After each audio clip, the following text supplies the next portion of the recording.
Los protagonistas de la noticia en Notimundo. Y saludamos al abogado Napoleón Santamaría, él es experto tributario. Abogado Santamaría, muy buenas noches y gracias por acompañarnos. Le saluda María del Carmen Álvarez. Saludos, apreciada María del Carmen. Un fuerte abrazo a usted y a todos los amigos que nos dispensan con su atención. Buenas noches. Gracias a usted nuevamente. Abogado, cuéntenos en materia tributaria, ¿qué se podría destacar? ¿Qué conclusiones se dieron en este consenso de CUSIN? Mire, María del Carmen, quienes tuvimos, yo digo, la dicha de ser invitados a estos acuerdos, finalmente entendíamos que había posiciones y personas de distinta índole, sí, como usted bien decía, a exfuncionarios o políticos, etcétera, pero también un conjunto de personas que conformamos la sociedad civil y que no necesariamente tenemos esa trayectoria, sino que más bien nuestro refugio siempre ha sido el tema ciudadano.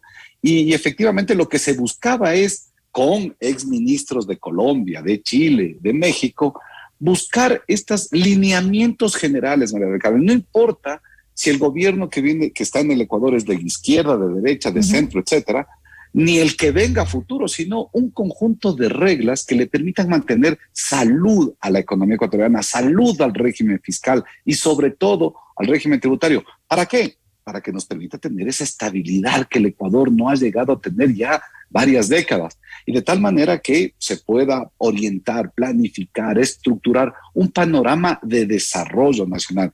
Insisto, María del Carmen, tendencias diversas, tendencias absolutamente opuestas, pero creo que se hizo un ejercicio muy interesante para construir temas de mínimos acuerdos en los cuales creo que ningún ecuatoriano podría estar en contra. Pero con respecto a esto, ¿qué tanta pluralidad hubo realmente? Porque es necesario que haya justamente una diversidad de ideologías, o sea, que haya esa verdadera pluralidad para que sea trascendental, para que sea realmente importante y para que de alguna manera demuestre el sentir de todos los grupos de la sociedad. No solamente a quienes son tal vez más afines al gobierno, un poco más hacia centro derecha, sino también si hubo presencia de personas que tienen una ideología diferente, que tienen una tendencia tal vez de izquierda.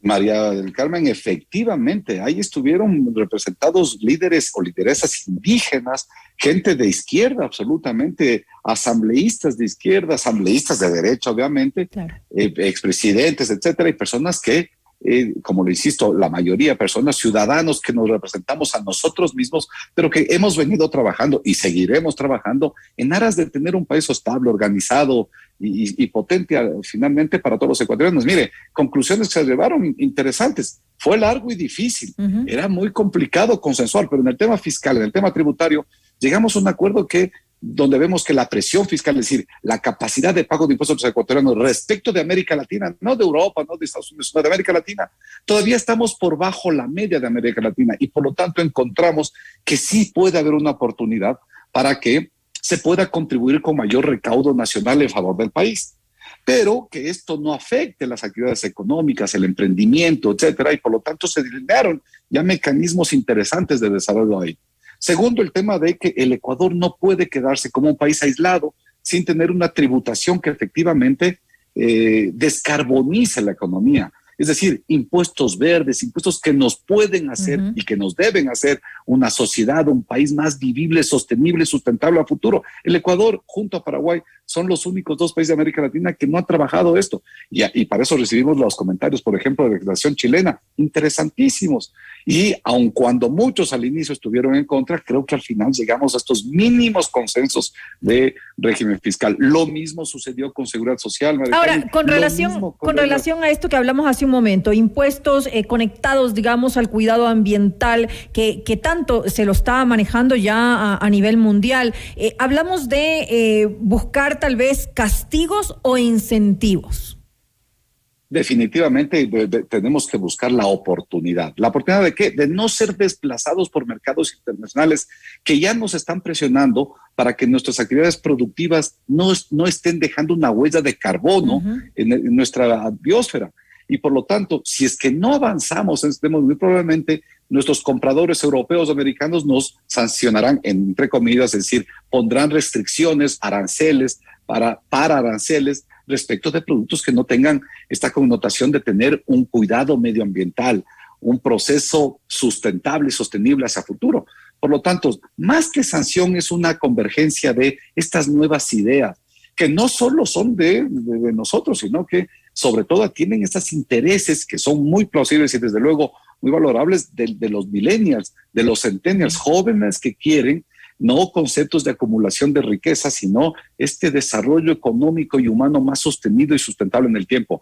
Mire usted, María Carmen, que ahí tenemos grandes consensos. ¿Quién se puede oponer a este tema? Ahora, no se ha definido un trazado lineal de objetivos, mecanismos y fines inmediatos a corto, mediano, largo plazo. Eso es parte de lo que se ha dicho, es el inicio para que construir un gran debate nacional. Saber que hoy que tenemos un precio favorable, el precio del petróleo, no podemos entrar en esa dinámica del gasto excesivo, del gasto irresponsable, de que las cosas ya pasaron y no tenemos problemas y que por lo tanto podemos gastar todo. No, ser súper responsables, súper austeros, que los ciudadanos nos involucremos, que es la clave del éxito, María Carmen.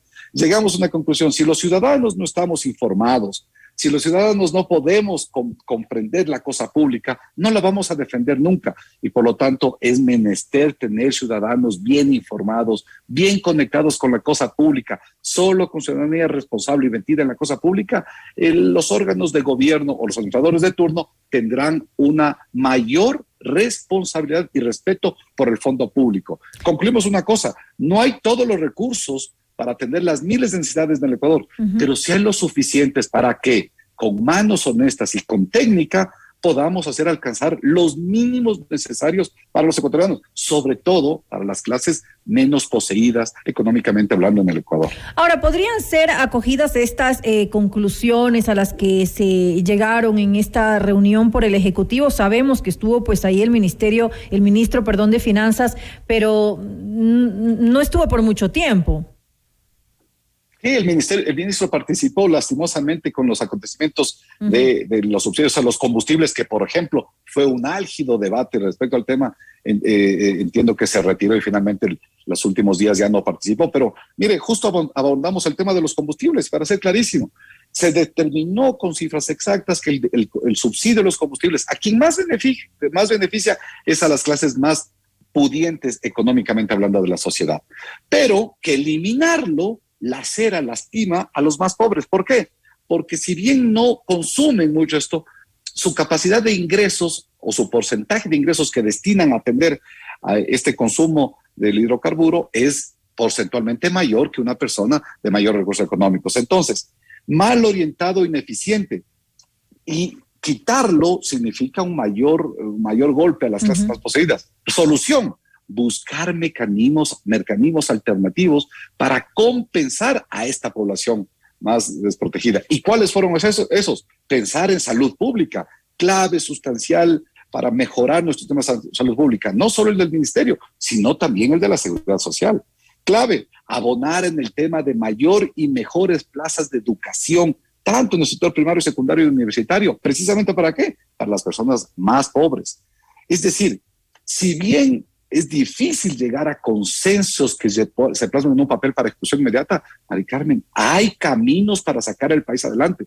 Una cosa que se fue reconocido por los panelistas, que insisto eran exministros de la región, era que el país es un país rico, que tiene determinadas condiciones para hacernos un país próspero, pero que nos falta este consenso de ser ecuatorianos y de trabajar por una agenda país, de trabajar por el desarrollo de un país en favor de nuestros hijos. No importa si somos del partido 1, 28, 44, lo que fuese, ni del color cualquiera que se distinga, sino con esta visión. Nos falta visionar un país desde una receta ecuatoriana en favor de ecuatorianos y sobre todo de nuestros hijos, que están esperando que nosotros les leguemos un mejor país del que recibimos. ¿Cómo fortalecer un sistema tributario tan debilitado como el que tenemos en estos momentos en nuestro país? Porque realmente tenemos una situación crítica. Mire, algunos consensos que se llegó. Primero, analizamos detenidamente este tema con experiencias chilenas, mexicanas y colombianas, y vimos que lo primero es que siempre será un error que la reforma tributaria sea propuesta por el gobierno. que es mejor, el gobierno de turno, cualquiera que este fuese, que es mejor buscar un camino de una asamblea de académicos, docentes, etcétera, que le presenten al país una reforma bastante ideal a todos los sectores, de tal manera que quitamos esa marca ideológica de la reforma tributaria. No es ni del gobierno, ni de la oposición, ni del partido 1, 30 o 24, sino de un conjunto de personas que fuera del aparato del Estado le presentan a la nación una reforma tributaria. Primer tema. Segundo, un tema de que definitivamente tenemos que avanzar en impuestos con progresividad. Y aquellos quedó marcado que todavía hay lastres en progresividad de impuestos que van directamente a la riqueza. Tercero, que es necesario combatir la evasión y la elusión fiscal, que no podemos seguir teniendo sistemas partidos, el SRI por un lado y la SENAE por otro lado. Mire que hicimos un análisis y vimos que el IES llega a tener 38,000, casi 40,000 funcionarios, mientras que el SRI tiene apenas 3,000. Parecería que falta dotarle equipo, tecnología, etcétera. Es decir, un conjunto de elementos, Mari Carmen, que a todas luces parecen razonables. No es la verdad absoluta, ni siquiera se podría decir que ese documento tiene la razón. Es un principio para discutir, para debatir y que lleguemos a estos consensos de acuerdo nacional. Yo estoy convencido, Mari Carmen, si nos fijamos que nuestros adversarios no son el partido opositor, no es el gobierno de turno, no son los movimientos indígenas y legales, sino que nuestros adversarios son nuestros competidores naturales, Colombia, Perú, etcétera, y trabajamos con un frente, con una marca país, Ecuador, seremos mucho más fuertes en los años venideros. Así que responsabilidad, consenso, armonía en la diversidad. Ahí había líderes indígenas y, como insisto, y de diferentes tareas, llegamos a mínimos acuerdos que puede ser un buen principio para seguir debatiendo, seguir construyendo y seguir creando esto que necesitamos todos, agenda país. Esa es la respuesta y definitivamente esperamos que estos 13 puntos que se dieron en el consenso de CUSIN sean pues acogidos por el Ejecutivo, también revisados por el Legislativo. Eso es lo más importante. Esto ha demostrado, como usted lo dijo hace un momento, que siempre es posible llegar a consensos independientemente de las diferentes visiones que podamos tener los ciudadanos. Nuevamente le quiero agradecer. Cuénteme. Mari Carmen, solo un detalle. Claro final. Que sí. El primer día de trabajo definitivamente para muchos, me incluyo, era muy incómodo a veces sentarse a trabajar con una persona con la que tenemos diferencias muy marcadas, extremos pensamientos, etcétera. Pero en el tercer día llegamos a una conclusión de que aunque tenemos esas diferencias marcadas, y este es un mensaje para el país, aun cuando nos vemos diferentes y pensamos diferentes, sí es posible sentarnos a conversar y llegar a mínimos acuerdos siempre y cuando depongamos todas las banderas y solo pensemos en una, el tricolor nacional y el destino del país. Me quedo con eso entonces y nuevamente le agradezco al abogado Napoleón Santamaría, él es experto tributario. Gracias nuevamente. Saludos, Mari Carmen. Muy buenas noches.